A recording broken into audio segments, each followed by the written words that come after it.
గురూజీ 72 గంటల్లోనే ఫోన్లోని అద్భుతమైన జ్యోతిష్య పరిష్కారం చూపిస్తారు. నమ్మండి, నమ్మకపోండి, ఇది నిజం. శ్మశాన కాళి రుద్ర చౌడీదేవి ఆరాధకులు నంబర్ 1 వశీకరణ స్పెషలిస్ట్. గురూజీ మనిషి పుట్టుక నుండి చనిపోయే వరకు వచ్చే అన్ని క్లిష్టమైన సమస్యలకు పరిష్కారం ఇక్కడ లభిస్తుంది. విద్య, ఉద్యోగం, వ్యవహారం, స్త్రీ ప్రేమ, పెళ్లి, సంతానం, స్త్రీ పురుష వశీకరణం, భూవశం, భార్యాభర్తల కలహాలు, కోర్టు సమస్యలు, విడాకుల సమస్యలు, చేతబడి, అప్పుల బాధ, ఇంకా మీకు ఎలాంటి సమస్యలు ఉన్నా 72 గంటల్లోనే శాశ్వత పరిష్కారం చేయబడింది. జయ శ్రీమన్నారాయణ. నేను మీ ఐకాన్ ఆస్ట్రాలజర్ గట్టుపల్లి సురేష్ బాబు. మనకి 2026 సంవత్సరం జూన్ మాసంలో గ్రహాల యొక్క స్థితిగతులు ఒకసారి మనం పరిశీలించినట్టయితే కనుక మేషరాశిలో కుజుడు, అలానే మిథున రాశిలో మనకి బుధుడు, అలానే ఇప్పుడు మనకి రవి భగవానుడు వృషభ రాశిలో 14 వరకు, 14వ తారీఖు నుంచి మిథున రాశిలో బుధునితో పాటు సంచరిస్తూ ఉంటారు. అలానే గురువు శుక్రుల యొక్క కలయికతో కర్కాటక రాశిలో ఈ మాసం మొత్తంలో కొనసాగుతూ ఉంటారు. ఇది జూన్ మాసంలో.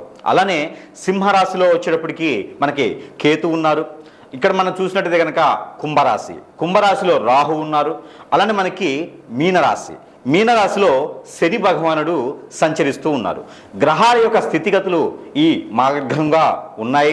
ఈ యొక్క స్థితిగతులు మనం పరిశీలన చేసిన తర్వాత మరి ద్వాదశ రాశుల వారికి ఈ జూన్ మాసంలో ఎలా ఉండబోతుంది, ఏ రాశుల వారికి ఎలా ఉంటుంది, అలానే మేషరాశి నుంచి మీనరాశి వారికి నడిచేటువంటి గ్రహ సంచార ప్రకారంగాను, అలానే వారి యొక్క దశ అంతర్దశల యొక్క ప్రకారంగాను, గోచారంలో వారి యొక్క చంద్రుడి వద్ద ఏ గ్రహం ఉన్నది, చంద్రుడితో పాటు అనుకూలంగా ఏ గ్రహం ఉన్నది, ఈ ఒక్కసారి పరిశీలన చేసుకోవాలి. మరొక చిన్న విషయం ఏంటంటే, ఏ విషయం కూడా మనం పరిమాణం ఎలా ఉంటుందంటే కనుక గ్రహాల యొక్క స్థితిగతులు పరిమాణం ప్రకారంగా మాత్రమే మన యొక్క జాతకం అనేది విశ్లేషించబడుతుంది. కానీ ఇది వ్యక్తిగత జాతక ప్రకారంగా అయితే కాదు. మీకు మనము ఓవరాల్గా అంటే ప్రమాణ పూర్తిగా కూడా ఇది ప్రమాణాలు ఎట్లా అంటే గ్రహాల యొక్క స్థితిగతుల ప్రమాణాలు ఎట్లా ఉంటాయి అంటే కనుక ఆ రాశిని మొత్తము కూడా సూచిస్తూ ఉంటాయి. దానిలో మీది ఉండొచ్చు, ఉండకపోవచ్చు. కానీ వ్యక్తిగత జాతకం తెలుసుకోవాలి. వారి యొక్క దారిద్ర్యం కానివ్వండి, వ్యతిరేకత కానివ్వండి, సంపూర్ణం కానివ్వండి, లేదా ఇంకేదైనా పనులు ముందుకు వెళ్ళలేకపోతున్నా, లేదు ఈ యొక్క జాతకము పరిశీలనలో మీకు ఇందులో ఏదైనా పాయింట్లు ఉన్నట్టయితే కనుక ఒకసారి మీ పర్సనల్ జాతకం కూడా సంప్రదిస్తే దానికి తగ్గటువంటి పరిహారాలు కానీ, దానికి తగ్గటువంటి రెమెడీస్ కానీ కూడా ఉంటాయి. అన్నీ కూడా జాతకంలో ఉన్నట్టుగానే గురువులు చెప్పినట్టుగానే జరగాలని లేదు. మీ జాతకంలో జరగవచ్చు, జరగకపోవచ్చు. ఇది వ్యక్తిగత జాతకం అయితే సూక్ష్మంగా పరిశీలన చేయడానికి అయితే అనుకూలంగా ఉండేటువంటి అవకాశం అయితే బాగుంటుంది. అయితే మొదటిగా మనము మేషరాశి నుంచి మీనరాశి వరకు కూడా ఈ యొక్క జూన్ మాసంలో పరిహారాలే కావచ్చు, వారి యొక్క జాతకంలో ఏం చేస్తే బాగుంటుంది, ఏం చేయకపోతే బాగుంటుంది అనేది ఒకసారి పరిశీలన అయితే మనం మొదటిగా చేద్దాము. ద్వాదశ రాశుల్లో ఒకటి వృషభ రాశి వారికి జూన్ మాసం, ఇది 2020 సంవత్సరం జూన్ మాసం. గ్రహాల యొక్క స్థితిగతులు మనం గమనించినట్టయితే కనుక మనం చెప్పుకుని ఉన్నాము. అలానే ఈ గ్రహాల యొక్క స్థితిగతులు వృషభ రాశి వారికి ఎంతవరకు ఫలిస్తున్నాయి అయితే కనుక మొదటిగా మీకు చెడు చెప్తాం. నరదిష్టి, నరఘోష, ఎప్పుడో పాత రోగాలు బయటపడటం, ఇవన్నీ కూడా మీకు సూచిస్తూ ఉన్నాయి. ఎందుకంటే కనుక గురువు మారాడు, శుక్రుడు మీకు అనుకూలంగా ఉన్నప్పటికీ కూడా నీచంలో ఉన్నాడు. కాబట్టి మీ మీద కలత్ర దోషం కూడా కనపడుతూ ఉంది. వీటికి సంబంధించినటువంటి పరిహారాలు మనం చివరిలో చెప్పుకున్నాం కాబట్టి ఆ పరిహారాలు అయితే మీరు కూడా పాటించండి. ఆ పరిహారాలతో పాటు శుక్రగ్రహం ఉంటుంది. ఆ శుక్రగ్రహం దగ్గర జీడిపప్పు కానీ, క్యాష్యూనట్ కానీ, కాజు కానీ 3 ఒకటే. ఈ మూడిట్లో ఏదైనా తీసుకుపోయేసి ఆ స్వామివారికి అభిషేకం చేయండి. ఏదైనా శుక్రవారం రోజున మీరు పెట్టుకోగలిగితే కెంపు డైమండ్ ఒక 6 సెంట్ల నుంచి 12 సెంట్లు, 12 నుంచి 14 సెంట్లు, 16 సెంట్లు లాస్ట్గా ఉండేట్టుగా ఈ కెంపు డైమండ్ ఏదైనా పెట్టుకోగలిగితే కనుక మీకు ఇప్పుడు చెప్పబోయేటువంటి నష్టం అంతా కూడా మీకు వాటిల్లకుండా ఉండేటువంటి అవకాశం అయితే మీకు కనపడుస్తూ ఉంది. ఇటీవల కాలంలో మీరు ఏదైనా తప్పులు చేస్తున్నా, ఇటీవల కాలంలో మీరు ఎవరికైనా డబ్బులు ఇచ్చున్నా, ఇటీవల కాలంలో మీరు కొత్తగా వ్యాపారం మొదలుపెట్టినా కూడా దాని మీద నరదిష్టి, నరఘోష కూడా కనిపిస్తూ ఉంది. మీరు ఏం చేయాలంటే కొబ్బరికాయ ఒకటి తీసుకొని ఒక ముడుపు కట్టుకోవాలి. ఎర్రని క్లాత్లో ముడుపు కట్టి దానిలో ఉప్పు కూడా కట్టాలి, కళ్ళుప్పు కట్టేసి అది మీ గుమ్మానికి కానీ, అది మీ వ్యాపార సంస్థలు కానీ కట్టుకున్నట్టయితే కనుక మీ మీద ఉండేటువంటి నరదిష్టి, నరఘోష, శత్రుపేడ, ఆర్థిక సమస్యలు, ఆరోగ్య సమస్యలు ఇవన్నీ కూడా కొంతమేర మీకు ఉపశమనం లాగే కనిపిస్తున్నాయి. అలానే మీకు పాత రోగాలు బయటపడేలా కనిపిస్తున్నాయి. దానికి ప్రికాషన్స్ ఏం చేయాలంటే కనుక ఆవాలు, మెంతులు, అలానే ఇంగువ ఈ 3 కలిగినటువంటి పౌడర్ని మీరు ఎక్కువగా వంటలో వాడినట్టయితే కనుక మీకు అలాంటి సమస్య రాకుండా ఉండేందుకు అవకాశాలు ఎక్కువ కనిపిస్తూ ఉన్నాయి. ఇక మీ మీద నరదిష్టి కూడా కనిపిస్తూ ఉంది కాబట్టి మీరు ఎప్పటికప్పుడు ఉప్పు, కళ్ళుప్పు కానీ లేకపోతే తెల్ల ఆవాలు కానీ దిష్టి తీసుకుని ఎక్కడ పడేసినట్టయితే కనుక ఈ జూన్ మాసం మొత్తం కూడా కొంతమేర మీకు ఉపశమనం లభ్యపడుతూ ఉన్నాయి. అందుకోసం మీకు ఇన్ని రెమెడీస్ చెప్తా ఉన్నాను. అలానే వృషభ రాశి వారు ఎవరైనా దగ్గర చేసుకోవాలి, చెంత చేర్చుకోవాలి, అలానే ఎవరైనా ఆదరించాలి, ఆరాధించాలి, ఎవరైనా మనకి చారదీయాలనుకుంటే కనుక ఖచ్చితంగా మిమ్మల్ని లాగి రోడ్డు మీద పడేసేలా కనిపిస్తున్నారు. కాబట్టి ఎవరికి ఏం చేయకండి. మీ యొక్క పని మీరు చేసుకుంటూ ఉంటే చాలు. మీరు డెవలప్ అవ్వండి. ముందుగా మీరు నిలబడి కూర్చునే స్థాయికి మీరు వెళ్ళారంటే కనుక ఖచ్చితంగా ఎదుటి వారికి చేయొచ్చు. అలానే ఇండస్ట్రీలు స్థాపించాలన్నా, ఏదైనా మంచి సంస్థలు స్థాపించాలన్నా, స్కూళ్ళు, కాలేజీలు, ఇన్స్టిట్యూట్స్, మళ్ళీ అలానే ఏదైనా కార్ఖానా సంస్థలు కానివ్వండి, సాఫ్ట్వేర్ కంపెనీలు కానివ్వండి, ఏదైనా స్థాపించాలన్నా అవన్నీ కూడా మీకు జూన్ మాసం నుంచి జూలై మాసం వరకు కూడా మీరు స్థాపించేటువంటి ఉంది. కాబట్టి జూన్ 24వ తారీఖు నుంచి జూలై 15వ తారీఖు లోపు కనుక మీరు అలాంటి మొదలు పెట్టినట్టయితే కనుక, ఓపెనింగ్ చేసినట్టయితే కనుక, గృహప్రవేశం చేసినట్టయితే కనుక అవన్నీ కూడా దినదిన అభివృద్ధి అయ్యేలా కనిపిస్తున్నాయి. కాబట్టి ఆ మేర ప్రయత్నం చేయొచ్చు.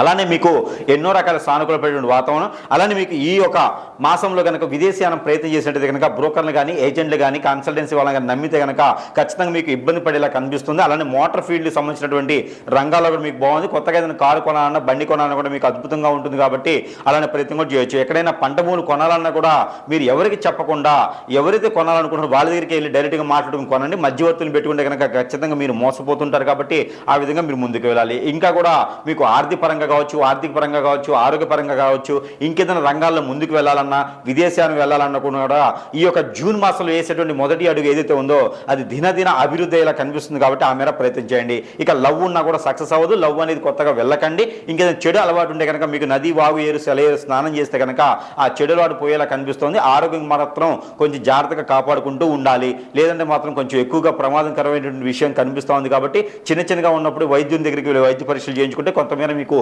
ఇబ్బంది లేకుండా ఉంటుంది. ఇక ఈ పరిహారం కూడా చేసుకుంటే కనుక కొంతమేరే కాదు, పూర్తి ఇబ్బంది లేని కొంచెం తొలగిపోయేలా ఉంటుంది. కాబట్టి మీకు ఈ చిన్న పరిహారం.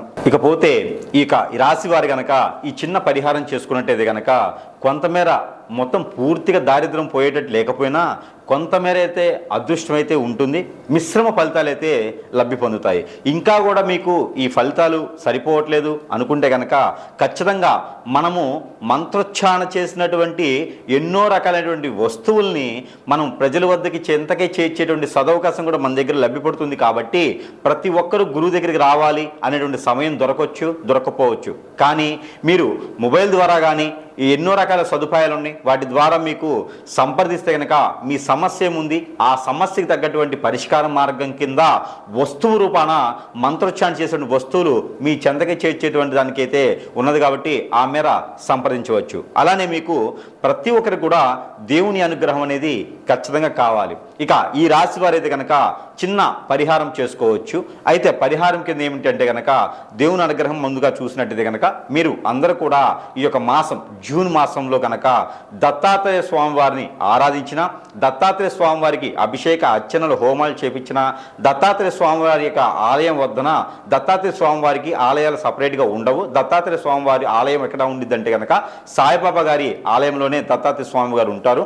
అక్కడ ఏదైనా గురువారం సాయం సంధ్య నుంచి రేత్రి కానీ లేదా మంగళవారం రేత్రి కానీ కనుక మీకు ఇంట్లో ఏదైనా కీడు జరిగినా, ఇంట్లో ఏదైనా మీకు అపకీర్తి కానీ, ఇంట్లో ఏదైనా మీకు నిద్ర పట్టకపోయినా, చిరాగ్గా ఆదాయం రాకపోతున్నా, చెట్టుకోలు కొట్టుకోలు అవుతున్నా, ఇలాంటి సమస్యలతో బాధపడేవారు ఎవరైతే ఉంటారో వారు ఈ జూన్ మాసంలో ఏదైనా మంగళవారం లేదా గురువారం రోజున ఏదో ఒక్కరోజైనా సరే అందరూ వెళ్ళేసి ఆ ఒక దత్తాత్రేయ స్వామివారు ఉండేటువంటి ఆలయంలో కనుక నిద్రించండి. అవకాశం ఉంటే కనుక ఖచ్చితంగా నిద్రించండి. ఆ రోజు నేలపడకి చేయాలి. అలానే నాన్ వెజ్ భుజించకూడదు. శాకాహారులుగా వెళ్ళి నిద్రించండి. అలానే కనుక దత్తాత్రేయ స్వామివారికి 5 నారికేళములు సమర్పించండి. ఆ నారికేళములు 5 కూడా అక్కడే వదిలివేయాలి. ఇంటికి తీసుకుపోయి పిల్లలకు చట్నీ వేసి పెట్టకూడదు. అవి అట్లే వదిలేయాలి. అలానే దత్తాత్రేయ స్వామివారికి గోధుమ రొట్టెలు, ఈ గోధుమ రొట్టెల్ని మనం ఉప్పు వేయకుండా కాల్చేసి దాంట్లో బెల్లం కలిపేసి అక్కడ స్వామివారికి నైవేద్యం పెట్టి ఆ నైవేద్యాన్ని ఎంతమందికైనా సరే ప్రసాద రూపంగా సమర్పించుకుంటే కనుక ఆర్థిక సమస్యలు, ఆరోగ్య సమస్యలు, నరదిష్టి, నరఘోష, శత్రుభయం, అలానే పితృదోషాలు కూడా మీకు కొంతమేర ఉపశమనత లభ్యపడుతూ ఉంటుంది. అలానే ఈ రాశి వారికి ఎవరికైనా పెళ్ళిళ్ళు అవ్వట్లేదా? పెళ్ళిళ్ళయి కూడా భార్యాభర్తలు దూరంగా ఉంటున్నారా, పెళ్ళయి కూడా పిల్లలు పుట్టట్లేదా, వ్యాపార వృద్ధి రావట్లేదా, ఇవన్నీ మీకు ఉన్నాయంటే కనుక మీరు కొత్తగా ఏదైనా వ్యాపారం మొదలు పెట్టాలన్నా, విదేశీ ప్రయాణం ఏదైనా చేయాలనుకుంటున్నారా, ఇవన్నీ కూడా మీరు మోసపోకుండా ముందుకు వెళ్ళేదానికి ఒక చిన్న పరిహారం చేసుకోండి. ఎక్కడైనా సరే నాగపడిగలు కానీ, సుబ్రహ్మణ్య స్వామి ఆలయం కానీ, లేదా శివాలయంలో కానీ, లేదంటే మానసదేవి అమ్మవారు ఉంటే కనుక అక్కడ మీరు పంచామృత అభిషేకం కనుక చేసేయాలి. వినాయక స్వామి వారికి పొట్టు వస్త్రాలు సమర్పించండి. అలానే మీకు మరకతలింగం ఎక్కడైనా కనిపిస్తే కూడా అక్కడ మీరు అదృష్ట కనుక అభిషేకం చేసుకోండి. కేసరి గణపతి ఎక్కడైనా మీకు అందుబాటులో ఉంటే కనుక అక్కడ మీరు అభిషేకం చేసిన, అర్చన చేసిన, పొట్టు వస్త్రాలు సమర్పించిన, మీకు బుధవారం రోజు చేసుకుంటే కనుక పెళ్లి కాని వారైతే కేసరి గణపతి, వ్యాపార వృద్ధి కానీ, ఆరోగ్య సమస్యలు కానీ, కోర్టు వ్యవహారాలు కానీ ఉన్నవారైతే కనుక మరకతి గణపతి కానీ, మరకత శివలింగం దగ్గర కానీ మీరు అభిషేక అర్చనలు చేయించినట్టయితే కనుక ఖచ్చితంగా మీకు ఉన్నతమైనటువంటి విదేశానికి మీరు వెళ్ళేదానికైనా, పెళ్ళిళ్ళు అవ్వడానికి ముందడుగు వేసేదానికైనా, మీకు ఇంకేదైనా గ్రహ దోషాలు కానీ, ప్రకృతి దోషాలు కానీ, పొలాలకి గట్లకి సంబంధించినటువంటి విషయాలు కానీ, ఏదైనా కోర్టు వ్యవహారాలు కానీ కూడా బయటపడేటువంటి అవకాశాలు మెండుగా ఉంటాయి. కాబట్టి ఒకరి దగ్గర నుంచి మోసపోకుండా ఉండాలంటే కనుక దక్షిణామూర్తి స్తోత్రం అనేది ప్రతిరోజు పారాయణం చేయండి. ఇలాంటి పరిహారాలు చేసుకోవడం ద్వారా మీకు అదృష్టం అనేది ఖచ్చితంగా కలిసి వచ్చేటువంటిది అయితే కనపడుతుంది.